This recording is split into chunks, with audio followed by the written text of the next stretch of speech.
عسل ناب کنار برداشت زنبورستانمونه. کشور حوزه خلیج فارس عسل جنسی هم معروف شده. عطر و طعمش عالی، بی‌نظیر واقعا. به تنظیم هورمون‌های جنسی هم کمک میکنه بچه‌ها. جنسینگ قرمز افزایش میل جنسی و تنظیم تستوسترون در مردان میشه و در کاهش استرس هم فوق‌العاده تاثیرگذار است بچه‌ها.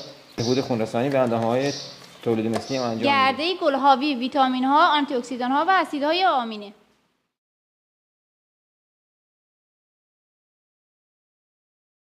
ژل رویال اصلی ترین ترکیب این معجون هست که خودم از زنبورستان برداشت و تأثیر بسیار زیادی در درمان ناباروری داره. ترکیبات معجون سوپرفود ما ژل رویال، عسل کنار و گرده گل کاملا طبیعی و از زنبورستان خودمون برداشت شده و جنسینگ اون از معتبرترین شرکت تهیه میشه. ترکیبی طبیعی برای تقویت قدرت باروری.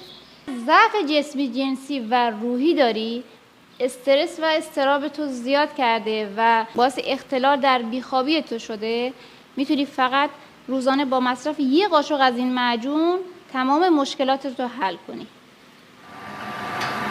به مدت نیم ساعت این معجون کاملا ترکیب میشه و بعد از نیم ساعت آماده بسته‌بندی میشه.